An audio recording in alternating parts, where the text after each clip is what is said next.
Hey Greyhounds fans, thank you for listening to the Hounds Huddle podcast on MoravianSports.com, the Greyhound Sports Network, and wherever you listen to your podcasts. I am LJ Smith, Assistant Director of Athletic Communications at Moravian University, and on this episode, I sat down with volleyball head coach Shelley Bauder and learned about how she was a multi-sport athlete since a young age in Minnesota, her journey as an educator and coach, and lastly, finishing her 29th year as the head coach of the Greyhounds volleyball program.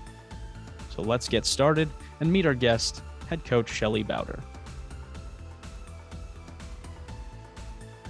Thank you again for tuning in to the Hounds Huddle podcast, streaming live on MoravianSports.com. I'm LJ Smith. Joined with me this episode is head volleyball coach Shelley Bauder. Shelley, thank you so much for spending time with me on this episode and kind of talking about your career as a student athlete all the way to spending 29 seasons at the helm of this Greyhounds program. I think it'll be a fun episode, LJ. Thank you. This is going to be very fun. So let's get things underway, Coach. Going all the way back to your youth, how did you first learn about the sport of volleyball?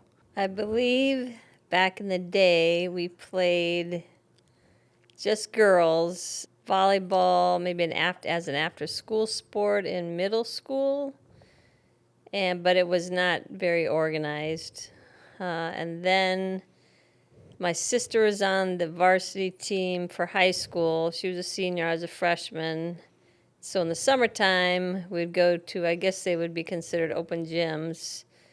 And then that's probably how I learned the most about volleyball, because my sister was playing. And then I made varsity my freshman year and played for 4 years, volleyball in high school, and then played 4 years of basketball. And they just had started softball, so I played 1 year of that. But little known fact, I did play 4 years of varsity badminton.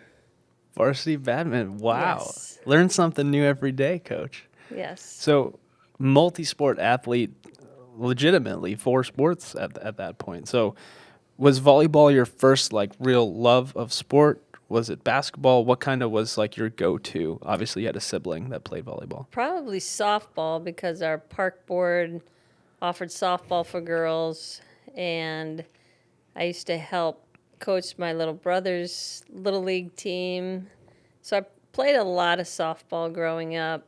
Again, we didn't really have it in high school, but I played in women's leagues too. So yeah, probably played a lot more softball. That's very cool. So you mentioned you play those sports for 4 years in high school. Were you recruited? What was the recruiting process like coming back then? up? Yeah, back in then. the olden days. I don't think I was recruited for volleyball. My sister played in college at Bethel. It was Bethel College, but now it's Bethel University. So I was aware of the program, and I knew I wanted to go to Bethel. So I played college volleyball for 4 years and played basketball in college for 2 years, and then played softball for 1 year. Wow.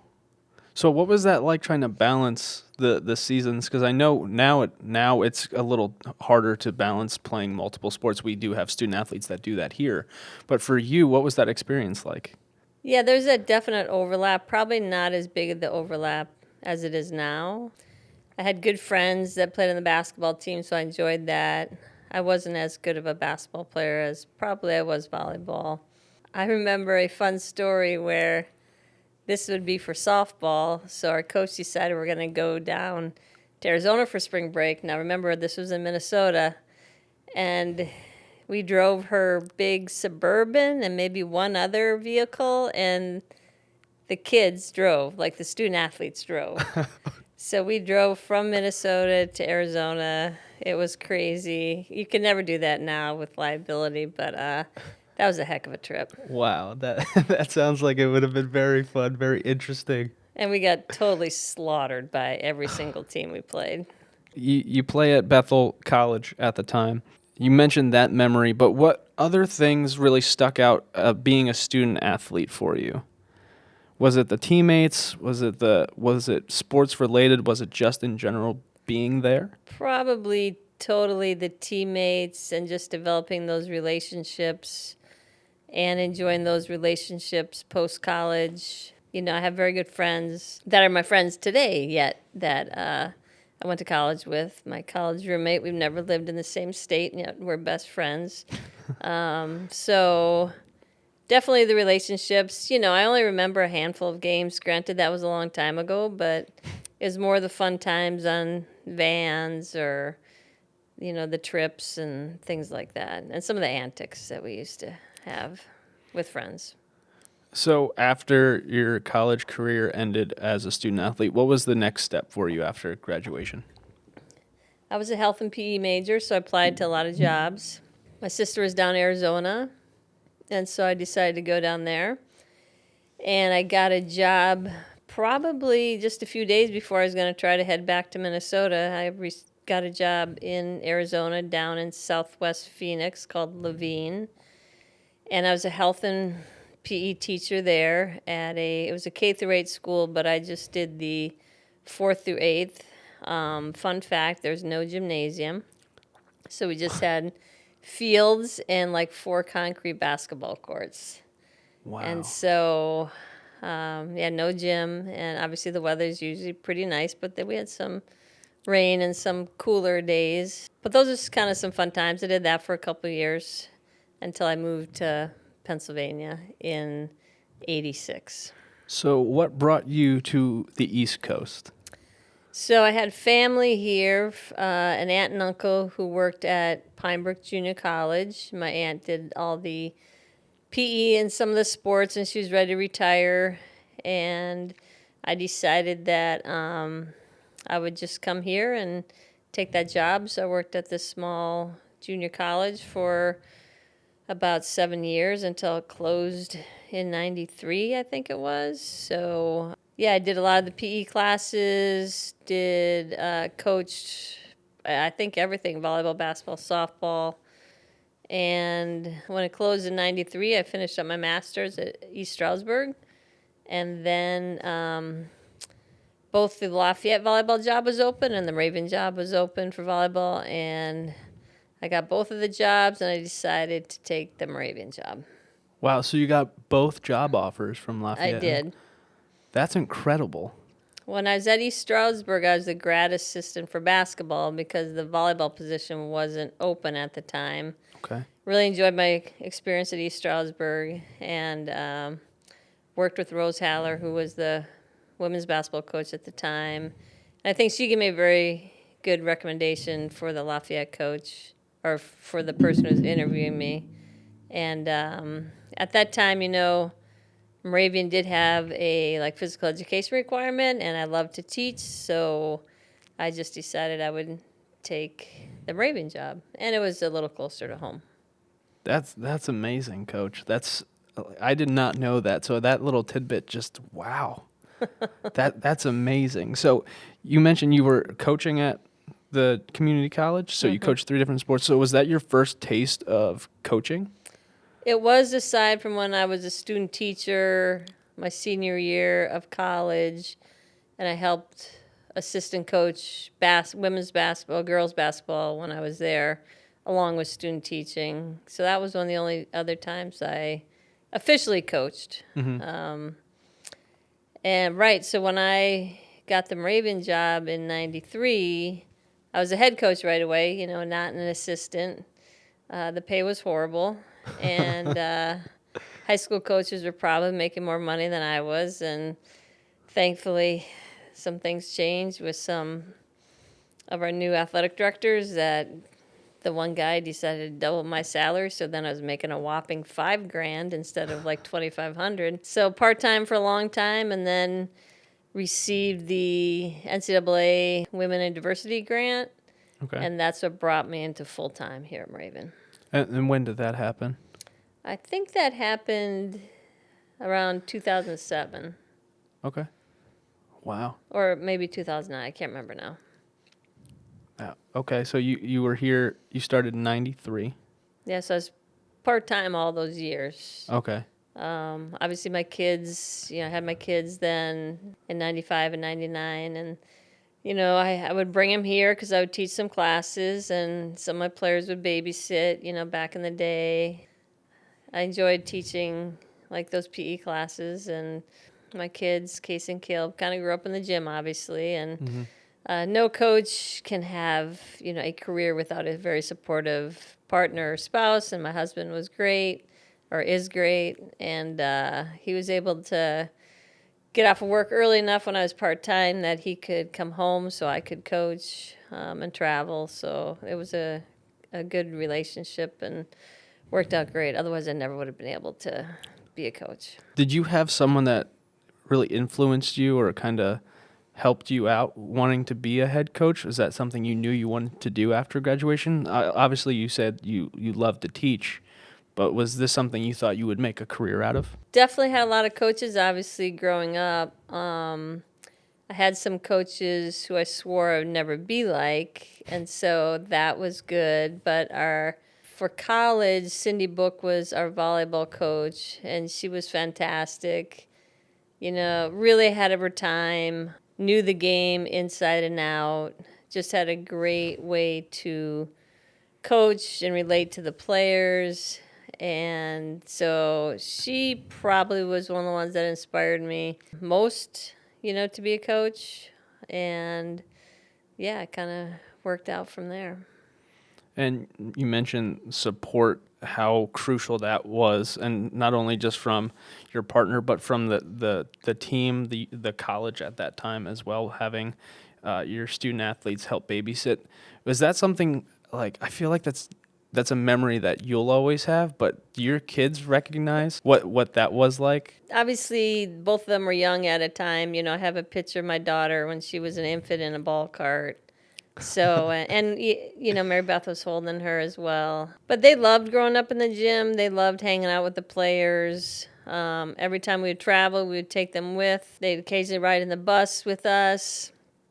When we'd go out to a tournament in E-Town around Halloween, they would come with, and then I would dress them up, and they'd go to our players' rooms and do trick-or-treating, from our players' rooms at the hotel. And so they have a lot of fond memories, I'm sure, and have really enjoyed, that bonus of, kind of being gym rats. And having that extra family type of thing, like yeah, the extended family. That's awesome. So now, are you looking to get your hands on Moravian University Greyhounds gear?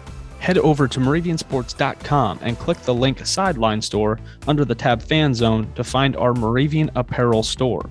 Each month, there is a promotion that offers a discount to all things Greyhounds, from hats, hoodies, shirts, and more.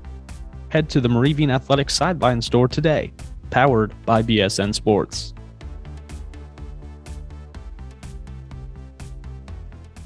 Moving forward, you've been at the school, you just finished your 28th season in your 29th year. What has kept you in Bethlehem so long? Was it the camaraderie? I mean, obviously, Mary Beth has been here. She's in her 35th season. So definitely a very long tenure at the institution. What has kept you here, Coach?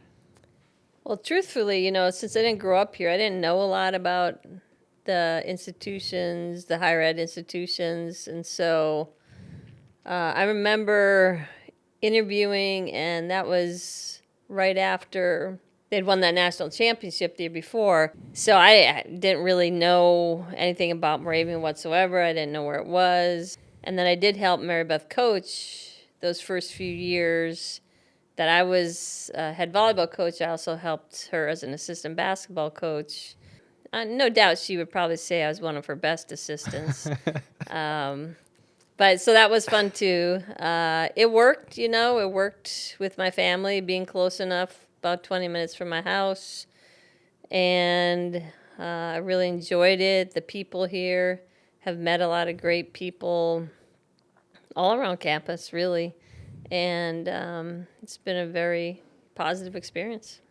Now, over your tenure here, you've coached 5 All-Americans, a couple of Conference Players of the Year, Specialists of the Year, Rookies of the Year, All-Region Players, and 41 All-Conference Players. That's absolutely incredible to do over a tenure. What or how does that make you feel, just hearing those numbers and making such an impact on your student athletes? I mean, the numbers are great. Yes, of course, we want to win, we want to be successful. But the whole other piece of that is, most of them weren't All-Americans. Most of them weren't all-region. And so you have all these student athletes on your roster and trying to provide them with the best experience possible. Hopefully get them to, develop some good relationships, with each other and give them some life lessons along the way. I mean, I've had some awesome players, there's no doubt about it, some awesome teams, waiting for a couple of them to get into the Hall of Fame.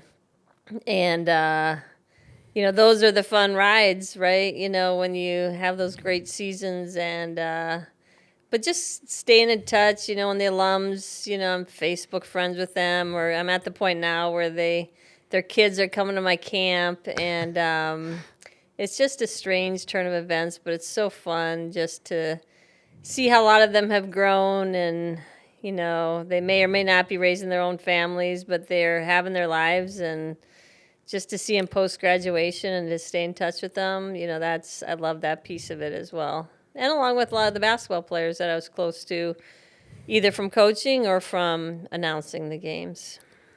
Is that something, I don't want to say goes overlooked, because it always means something to the coaches, because you develop a culture when you become a head coach of the program, and you set yourself up for success. And success isn't always what it's about. It's about making and building those relationships and preparing them for post-graduation. Seeing them, having conversations with them, does that mean the most to you? I mean, that is something I love and I cherish. And obviously, I've been coaching for so long, and I've had to make changes along the way, and I'm sure I didn't always succeed in the way that I tried to do things sometimes, but just trying to figure out what the student athletes need, try to be their allies while at the same time challenging them, and definitely developing those relationships, having fun with them. And just trying to get those successful seasons. Spring of 2020, there was a global pandemic that affected everyone. But within your experience leading a program during such a difficult and confusing time, what was that experience like for you and your program? I mean, obviously, we're a fall sport, and, kind of thought that it would be done by the time fall came around. Yeah. But just trying to stay in touch, by Zoom, and just trying to support them, any way we could. One of my players reminded me that, we have our annual Christmas party at my house, which we just had last week, and reminded me that it was on Zoom last year. And I totally forgot about that. Wow. So obviously that was, in the fall, but regardless, it was kind of some crazy times for everybody, but I'm glad we were able to at least connect in the fall of 2020, and then again a little bit the next spring. So you move into the spring, and you're able to have competition in Johnston Hall, which is great. You're going up against landmark conference opponents, so it's not like you're just doing inter-squad scrimmages in the gym. So that must have been something the team was looking forward to, since it was their only taste of real competition they were able to have. So what was your coaching process through that? Was it treated like a normal game? Was it a scrimmage? What was your thought process going into those events? Well, even to back it up, I just kept reiterating to the team that we should be grateful that we had that chance to practice for 6 weeks, almost 6 weeks in the fall, and then again practice in the spring. Many teams across the country didn't have that opportunity. Well, on the flip side, a lot of teams practice the whole time. But I just kept, trying to explain how we should be grateful and thankful, even when we had to be in masks. And I actually used it more as those games trying to figure out what my freshmen could do, since obviously I couldn't see what they could do in the fall since we didn't play. Mm-hmm. And I had some people out with injuries, so I played a lot of people in those matches, just to kind of help me figure out, how I saw them, to help me with my recruiting class then moving forward, and to just give them a taste of a college experience. So after that spring season, you finally have a traditional fall preseason leading into meaningful games that are about to happen this past fall season of 2021. You're stepping on the sideline for the first time at DeSales to kick off the season. What emotions were you feeling, but how did you prepare your team for that first event? Well, we were really excited just to have preseason again and to be able to actually see each other and do things together and be in groups, all those things we couldn't do, the previous year. And so that was really fun to be back together. I was able to, in the spring of COVID, to have the team over to my house outside. So we had a dinner outside. We played games, and that was just so fun to just be able to do that. And then coming in the fall and being able to meet again and to have some interaction with freshmen, seniors, whatever it is. That part was great. And it was really exciting to be back on the court again and be able to play in a real match. And, my seniors did a great job of, obviously we had that year off and a lot of difficult things, happened for everybody. And so they took it upon themselves to reestablish what kind of the Moravian way is and reestablish some good traditions. And this is what we do, this is what we don't do. And so they did a good job of bridging that gap from what we didn't have before. That's awesome. And you were able to go on a road trip this year as well, taking a trip down to Colorado, or over to Colorado, excuse me, to face some top-tier programs this year. What was that trip like with you and your team? It was really fun. The gals had a great attitude. Obviously, we had to take some early flights. Had some long days, especially that first day. Maybe I overbooked us a little bit, but I just want them to get that experience of, a beautiful state such as Colorado with the mountains, and then be able to play some volleyball too. They had a great time. We went to Rocky Mountain National Park, went to Garden of the Gods. We had a great time just doing some team bonding things. And so that was a fantastic trip. Saw some beautiful scenery. Really enjoyed it. And of course, the volleyball piece was fun as well. Colorado College has a beautiful, facility and top-notch hosts. And so that was really a great trip. Yeah, seeing the photos that you posted around the state, just the fact that you were there for your sport, but to give an experience is what it's all about. And to have those bonding moments within the team is definitely something I'm sure they appreciated after not really being able to be together for so long. Right, and that's, always been one of my mantras is, if we're going to travel, then I'm going to give them that chance to see different parts of the country. And, we've been to Texas a couple times. That was our second time in Colorado, California, Minnesota, because I could see my family as well. Yeah. So we always play, but we also, take that extra day so that we can see some sights so they can truly experience what other places outside of Pennsylvania are like. So that's really important to me. And, they'll hopefully have their memories, for a long time from that trip. And I remember I think it was '02, where we went to California and was on The Price is Right. I don't know if you know this, LJ, but I was able to get tickets. And that was back when Bob Barker was the host of The Price is Right. And I was able to get tickets, and one of my players got up onto the show when The Price is Right and got up onto the stage on her last possible chance. Wow. And she actually won a couple things on The Price is Right. That is amazing. Yeah, that was a really, really fun trip. That's awesome. Had to get there 3 hours early. I think it was a 9 o'clock showing. We had to get there at 6, and then we walked. It was all outside, of course, and there's an overhang. We walked under that, and there were some producers there, and they just asked some questions, and I knew for sure one of us would get chosen because usually a person from a group gets chosen.